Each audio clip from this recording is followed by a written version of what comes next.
अस्सलाम वालेकुम नादरीन, आप YouTube चैनल देख रहे हैं। मैं इमरान खान हूँ। नादरीन, गुज़िश्ता रात पाकिस्तान और अफ़गानिस्तान की जो बॉर्डर है वहाँ पे झड़पें शुरू हो गई और ये फायरिंग अफ़गानिस्तान की जानिब से शुरू की गई।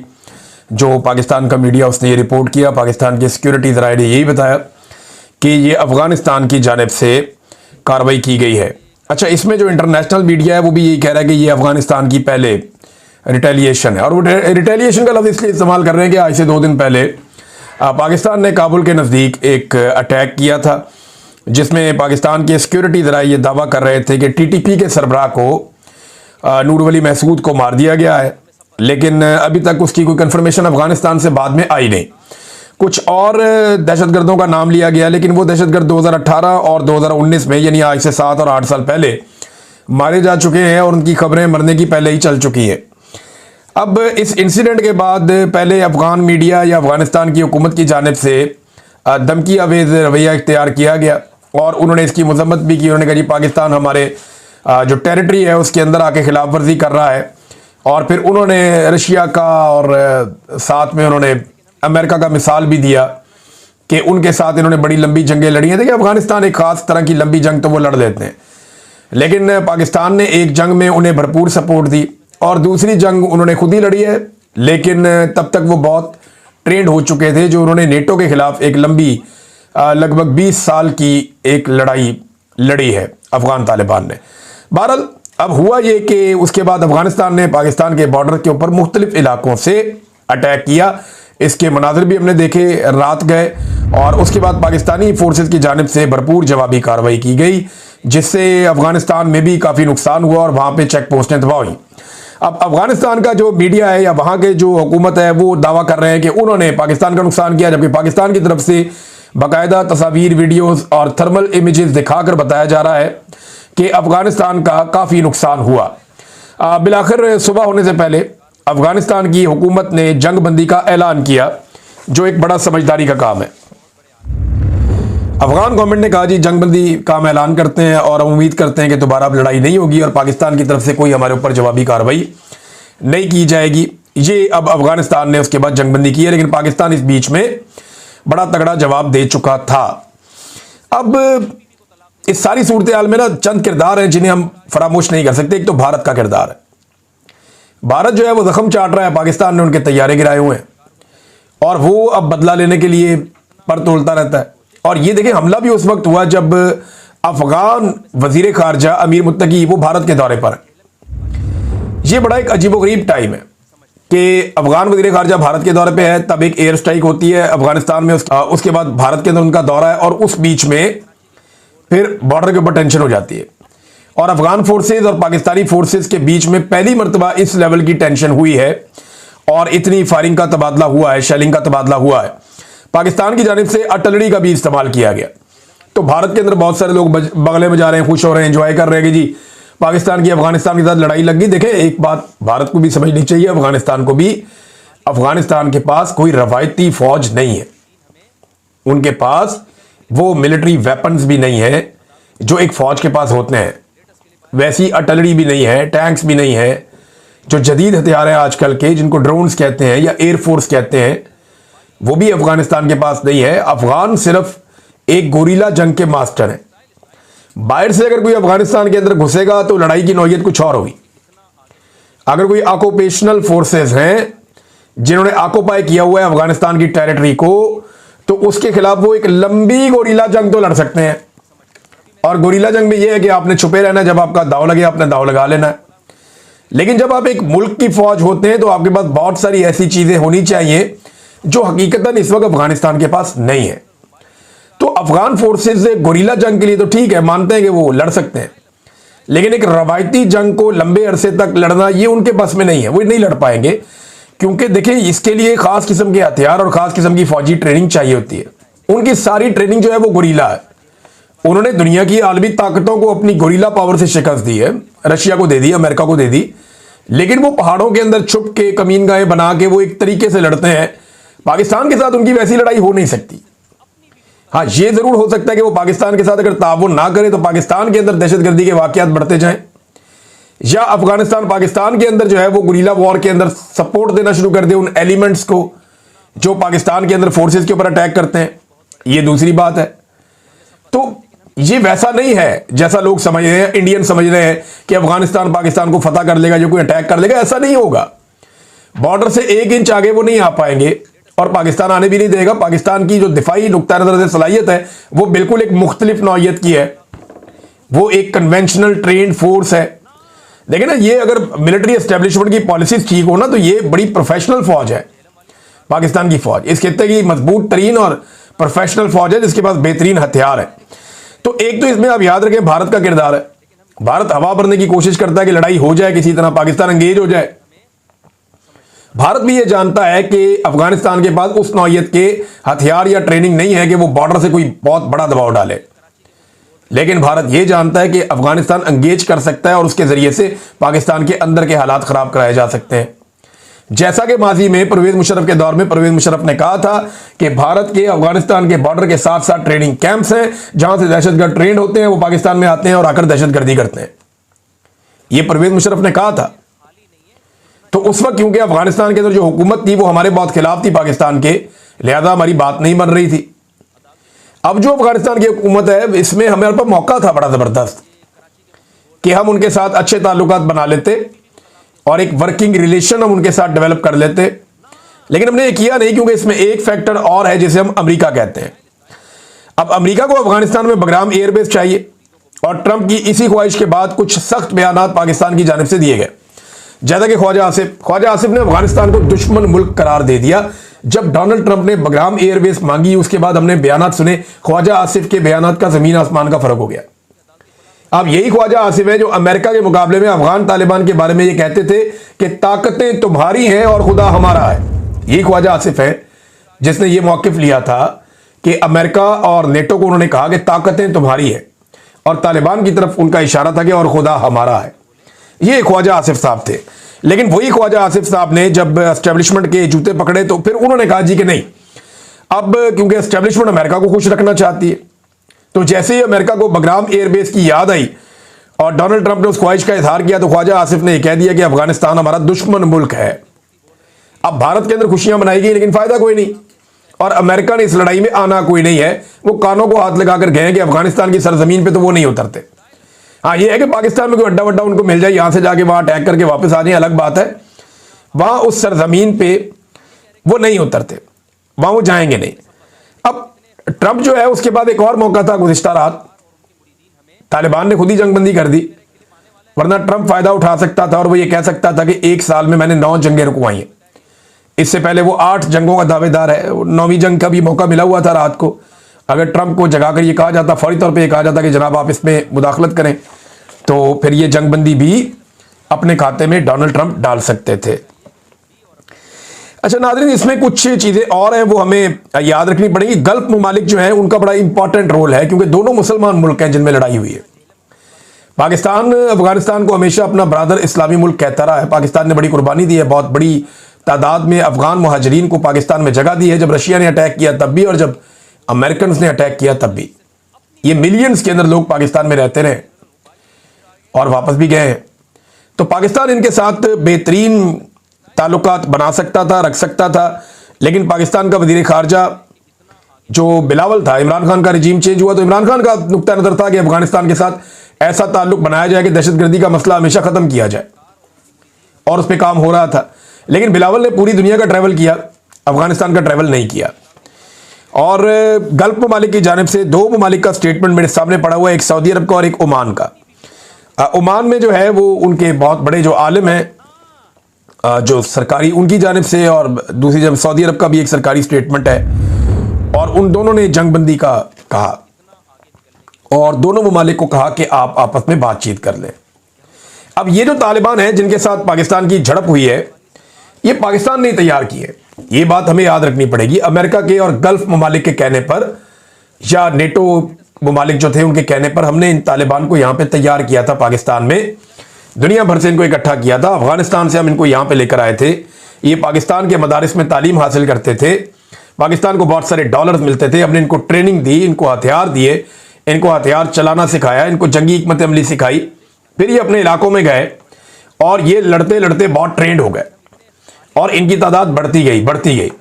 और अब ये इतने ताकतवर हो गए कि इन्होंने पूरी दुनिया की वहां फोर्सेस थी उन सबको इन्होंने शिकस्त दी और अफगानिस्तान छोड़ने पर इन्होंने मजबूर कर दिया। एक वक्त था ये सारे मुजाहिदीन कहलाते थे, कहा जाता था कि ये सारे हक पर खड़े हैं, हक बजानिब हैं, और ये तालिबान जो हैं ये हीरोज है। मुझे अच्छी तरह याद है एक मूवी हमने अपने बचपन में देखी थी, वो आपने नाम सुना होगा, सिल्वेस्टर स्टैलोन का, रैम्बो, रॉकी भी उसकी मूवीज हैं, रैम्बो भी उसकी मूवी है। आप अच्छी तरह चेहरा पहचान लेंगे, पाकिस्तान में बड़ा मकबूल है। इसकी जो रैम्बो थर्ड पार्ट आया था ना, थर्ड ब्लड रैम्बो का, उसमें ये आदमी अफगानिस्तान से अपने चंद लोगों को छुड़वाने के लिए आता है, जिनमें इसका एक कमांडर भी होता है। तो मुझे अच्छी तरह याद है कि ये जो रैम्बो थर्ड है, तीसरा हिस्सा जो उस फिल्म का तीसरा पार्ट, उसमें वो रशियन से लड़ता है रैम्बो, और अपने एक फौजी को छुड़ाना चाहता है वहां से, एक कमांडर को, और इस बीच में और लोगों को भी छुड़वाता है। तो जो तालिबान है उनको हीरो दिखाया गया कि तालिबान जो है वो हीरो थे और वो रशिया से लड़ रहे थे। लेकिन उसके बाद हमने देखा 2001 के बाद जो मूवीज बनी, पूरा एक बयानिया बना, उसमें यही तालिबान जो है वो गुंडे बन गए और ये विलन बन गए। इनके बारे में मशहूर हो गया कि नहीं, पहले ये हीरो हुआ करते थे, अब ये गुंडे हैं। पिछली फिल्मों के अंदर यही लोग जो हैं वो हीरोज थे, अब मौजूदा फिल्मों में यही लोग जो हैं वो विलन बन गए हैं। इमरान खान साहब का इस पर मौक़िफ़ क्या है, देखिए इस पर थोड़ी तवज्जो में देनी पड़ेगी। इमरान खान साहब कहते हैं कि अफगानिस्तान में जब अफगान तालिबान की हुकूमत आई तो पाकिस्तान को फायदा उठा के उनके साथ ताल्लुकात बेहतर करने चाहिए थे, दोनों तरफ के कबायली मुशरान को अपने साथ मिलाना चाहिए था, और खैबर पख्तूनख्वा की हुकूमत को एतमाद में लेते हुए इन सब के ताउन से दहशतगर्दों को ख़त्म किया जाना चाहिए था, दहशतगर्दी को जड़ से ख़त्म किया जाना चाहिए था, ताकि हमेशा के लिए यहाँ पे अमन कायम हो जाए।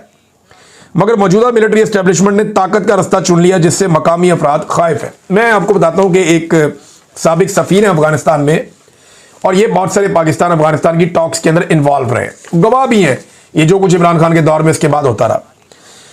मंसूर अहमद खान साहब वो फरमाते हैं कि अफगानिस्तान के साथ बातचीत ही दहशतगर्दी के मसले का मुस्तकिल हल है।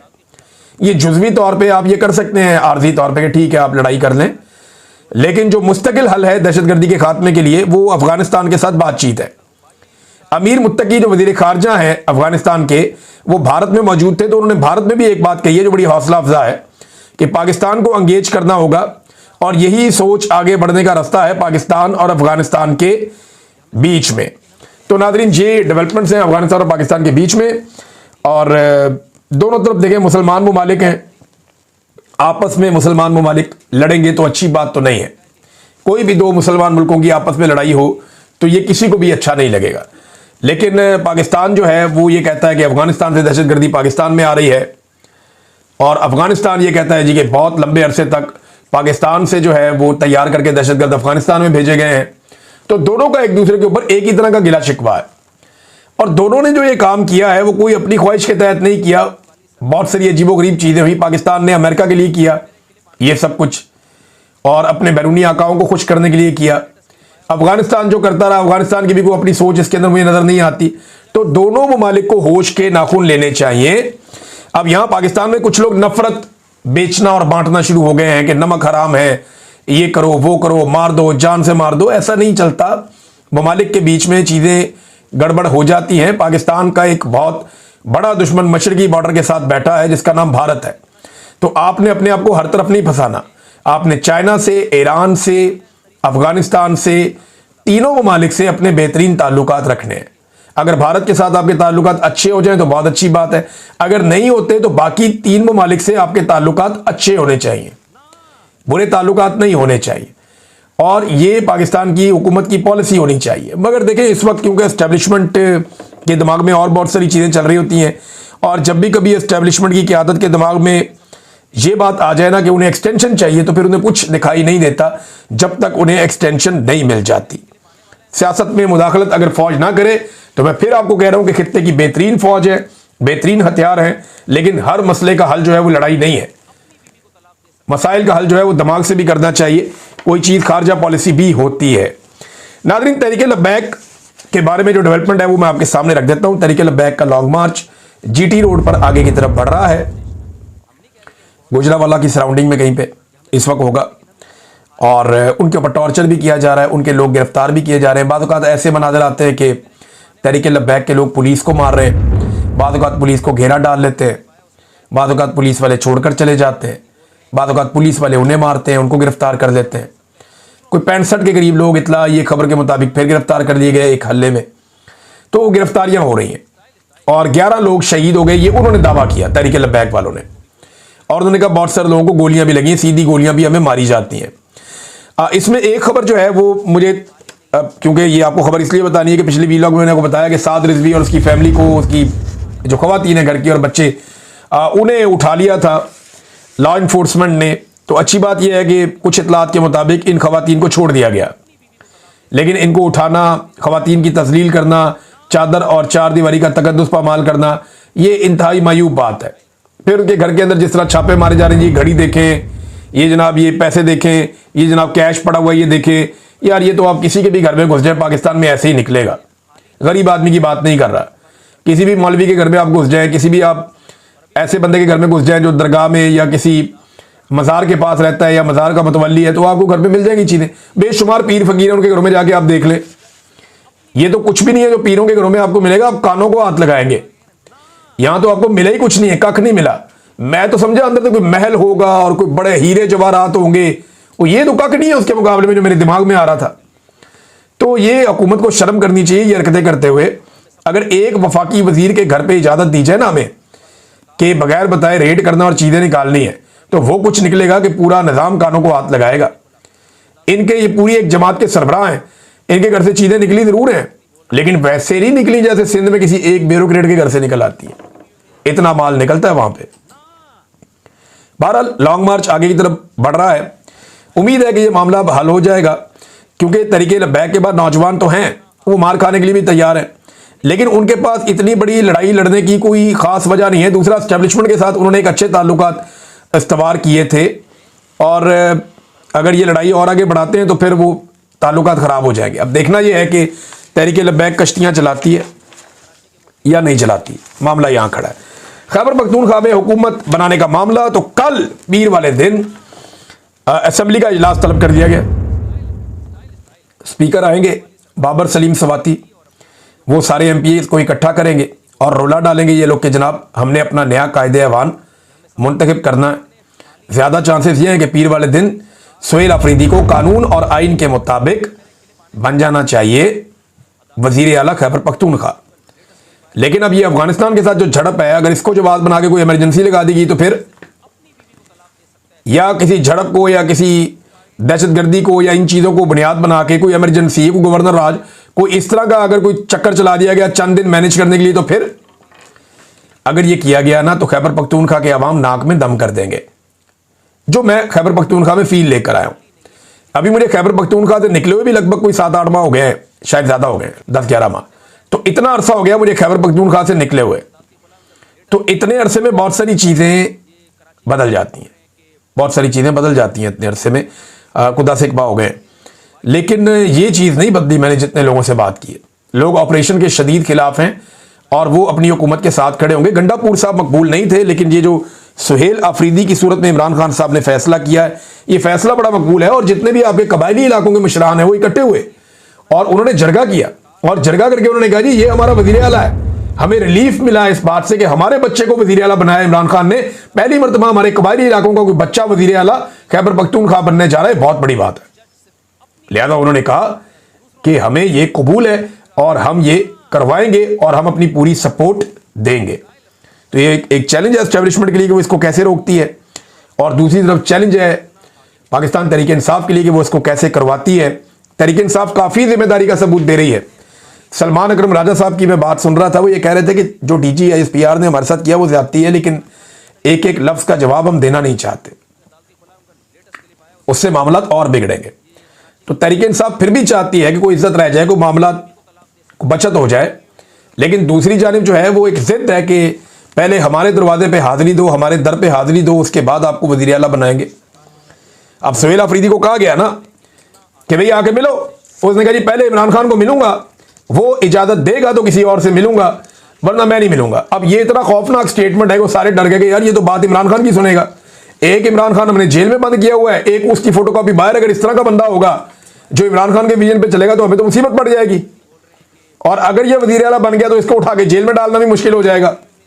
इसके साथ कुछ और करते हैं तो फिर हालात बिगड़ जाएंगे। लिहाजा ये एक प्रॉब्लम तो है। गवर्नर जो है खैबर पख्तूनख्वा का, वहां से इस्तीफा मौसूल होने की तस्दीक हो गई है कि ये इस्तीफा मौसूल हो गया, तो ये तो चले अच्छी बात है।